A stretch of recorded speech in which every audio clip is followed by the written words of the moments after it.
السلام علیکم ورحمت الله وبرکاتو. ګرانو دوستانو، په دې هیله چې راته روغ او جوړ وئ.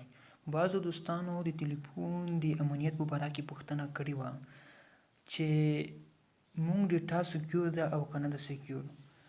زمونږ ډیټا هیڅ وخت امنیت نه لري. هر کله چې مونږ تلیفون استعمالوو او تلیفون دا ډیټا و درې ډوله ډیټا ده. لومړی انټرنل ډیټا په سی ډي کارت کې او دغه کلاوډ ډرایو ډیټا دا هیڅ وخت امنیت نه لري. لومړی دا چې هر کله چې مونږ په خپل تلیفون کې فری سافټویر استعمالوو زمونږ ډیټا به هیڅ وخت امنیت نه لري. لومړی خبره. دویمه خبره چې کله مونږ دغه کلاوډ ډرایو څخه ګوګل ډرایو څخه استفاده کوو په دې مونږ ته 15 جی بي ډیټا راکړی دی، خو په دا چې کله مونږ ډیټا ذخیره کوو د هغې ډیټا څخه دوی استفاده کړای شي. مقصد هغه ډیټا چې مونږ ذخیره کړی دوی استفاده دې نه کړای شي، کتلی شي، له منځه وړلی شي، ځکه چې دی د هغې په خاطر جوړ کړی دی، بل هدف یې څه شته نه. دا لومړی خبره. بله خبره دغه ده چې دلته څخه لومړۍ غوښتنه دغه ده چې هیڅ وخت خپله ډیټا په د تلیفون کې شخصي فایلونه په خپل تلیفون کې مه ذخیره کوئ. دې دپاره ځان ته هارډ ډیسک واخلئ، په هغه کې ذخیره کړئ. بل ورور پوښتنه کړې وه چې د فری سافټویر څه تاوانونه ګټې لري. فری سافټویر ډېرې ګټې لري. ګټه یې دغه ده چې فری ته استعمالوئ، یوه روپۍ هم نه ورکوئ. تاوانونه یې دغه دي چې دی تاسو ته دا سافټویر جوړ کړی دي، وړاندې کړي دي. مقصد فری سافټویر عبارت هغه سافټویر څخه دی چې خاص سازمانونه، کمپنۍ، هیکران، پروګرامران کینی د یو خاص خدمات په فری ډول وړاندې کوي، په مقابل کې تاسو څخه هم فری معلومات وخولي.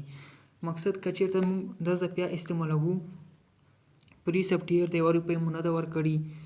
دا زموږ لومړی سوال کې چې تاسو د تلیفون منیجمنټ، مقصد د تلیفون اړوند مکمل څومره د تلیفون د کړلو معلومات اړوند څومره معلومات دي، د مکمل تو څخه دا معلومات وخولي، فری تونه وخولي. ته پیلونه په لګې شیر کوې، دا تونه د تلیفون اړوند معلومات وخولي. مقصد ته پیلونه په لګې دا تو څخه د عکسونه، میډیا، فایلونه، هر کانته فایل چې وي دا دې معلومات تو څخه وخولي. بیا بل ملګري پوښتنه کړې وه چې څنګه موږ کولی شو چې دغه دې امنیت رامنځته کړو، یعنې د فری سافټویر مونږ استفاده ترې نه وکړو خو دی مونږ نه استفاده ونه کړي. دې لپاره دوستانو سیټینګ ته ځو. په سیټینګ کې اپس ته ځو.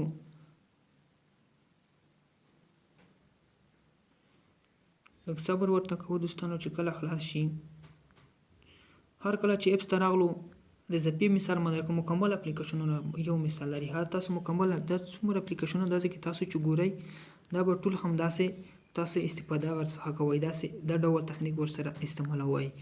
چې کله راغلو مقصد یعنې موږ په اپلاین ډول انټرنیټ څخه وصل نه یو ځپیا نه مې استفاده وکړه، خو چې کله غواړو چې موږ نه ځپیا استفاده ونه کړي نو بیا پرمیشن ته ځو او دغه ورته بندوو.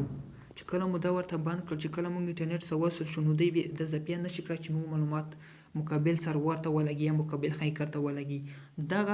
دا تخنیک تاسو کړای شئ د ټولو اپلیکیشنونو سره، د یوټیوب سره، د هر یو سره استعمال کړئ. بله پوښتنه بل ملګري کړې وه چې زما یو اپلیکیشن وي 2 MB 3 MB ځای نیولی وي، خو چې کله زه انسټال کړم نو زما په تلیفون کې 2 GB 3 GB ذخیره ونسي. نو دا هم دغه د جاسوسي اپلیکیشنونه دي، تاسو ډیټا راټولوي. چې کله تاسو انټرنیټ څخه وصل نه وئ نو دا بیا په منظم ډول مقابل نفر ته مقابل هغه ته لګي.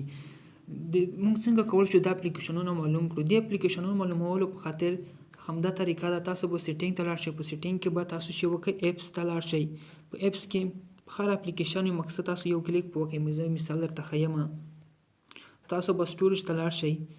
په سټوریج کې به تاسو وګورئ دا اپس چې دا 115 MB د اصلي ذخیره یې دا ډیټا به وګورئ. دا ځکه ډیټا لیکلي دو، دا ډیټا به وګورئ چې څومره ډیټا نیولي دو، کې چې څومره نیولی دا دوه سمان دا ډېر مهم دي. داسې به وګورئ. تاسو چې کله تاسو دغه وګورئ نو دغه تاسو ته ښایي چې تاسو دا اپلیکیشن آیا رښتیا هم دغه د جاسوسۍ اپلیکیشن دی او که نه دی. چې کله دغه دوه ځایونه تاسو وکتل کېدای شي داسې وخت کې څو GB ځای نیولی وي، کېدای شي 500 MB ځای نیولی وي، کېدای شي 300 MB ځای نیولی وي. نو دې په خاطر چې تاسو دغه څو GB ډیټا انتقال نه کړي نو تاسو په دا کلیر ټیکس دا ځای باندې کلیک به وکړئ. کلیر ټیکس به یې کوئ او ډیلیټ به یې کوئ. لومړۍ خبره دغه شوه. د هغې څخه وروسته به راشئ دا ځای کې پرمیشن ته به راشئ. دا ځای کې دی چې نو پرمیشن دغه سافټویر تاسو څخه هیڅ اجازه نه غواړي. دا ځای کې مقصد یو بل اپلیکیشن زه خلاص کړم چې په هغه کې پرمیشن زیاتې ورکړې وي. مقصد کروم ته راځو، په کروم کې پرمیشن ته راځو.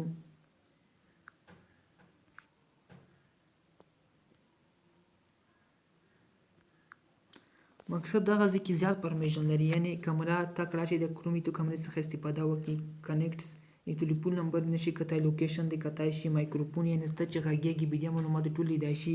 نو تاسو دغه ټول بند کړئ. زه ورته ډینای اني وی یعنی په خره طریقه چې باندې کې کمره هم بند کا. نو په دې سره تاسو هغه اپلیکیشن مکمل ډول خوله ور بند کړه ته تاسو ډیټا باندې لګي، تاسو ډیټا باندې ډیلیټ کیږي په سټوریج کې. بل مخکمه خبره دغه ده چې موږ څنګه کولای شو چې ټلیفون کې سکیورټي څخه مونږ ته راوړو. سکیورټي څخه دی په انټرنل سټوریج یا د ټلیفون په داخلي برخه کې نه رامنځته کیږي. تاسو امنیتي څخه چې رامنځته کوئ په سی ډي کار باندې رامنځته کیږي. څنګه سی ډي کار کې امنیت رامنځته کوو؟ د دې لپاره تاسو سیټینګ ته په سیټینګ کې یعنی مقصد څو شخصي معلومات تاسو لرئ، نو تاسو کولای شئ په میموري کارت کې ذخیره کړئ او په هغه څخه استفاده وکړئ ترڅو چې د انټرنیټ لارې تاسو ډیټا بل چیرې انتقال نشي.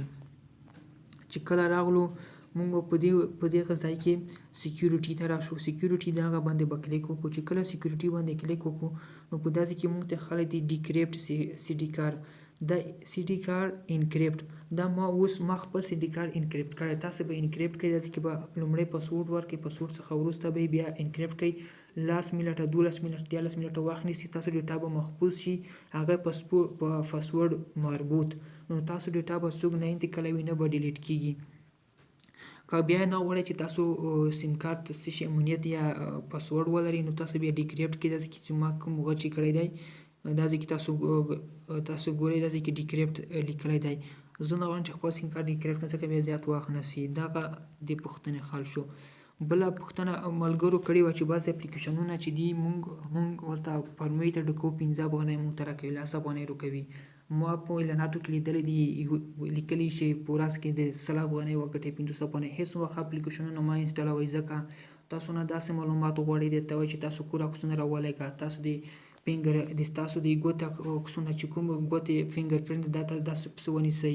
داسې عجیب او غریب معلومات درنه غواړي. دا اپلیکیشنونه هېڅ وخت مه انسټالوئ ځکه چې تاسو د کورنۍ امنیت په خطر کې اچوي، شخصي امنیت مو په خطر کې اچوي، د ټولنې امنیت په خطر کې اچوي، ستاسو هر څه په خطر کې اچوي. زما خیال دغه ده چې هغه اپلیکیشنونه انسټال مه کوئ. ټول خو پوهېږئ چې کوم اپلیکیشنونه دي، نوم اخیستلو ته ضرورت نشته ځکه چې هر یو پوهېږي.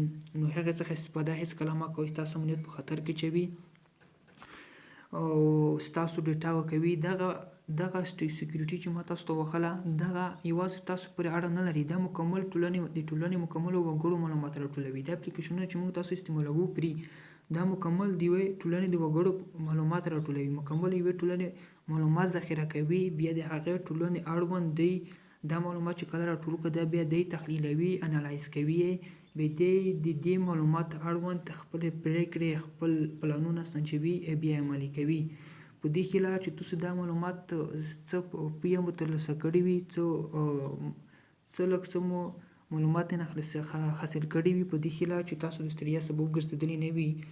زما چینل سره سبسکرایب کړئ، دا ویډیو وګورئ، شیر کړئ، نورو دوستانو ته یې هم شیر ترڅو چې په راتلونکي کې د رقم د مشکلاتو نه په امن وي، ترڅو د فایلونه ډیلیټ شوي نه وي، فایلونه یې ړنګ شوي نه وي، وایرس کومه فایلونه ترنه وهلي نه وي او په راتلونکي کې د پیسو په مقابل کې دوی ډیټا خرڅه شوي نه وي، په تور بازار کې دوی ډیټا خرڅه شوي نه وي.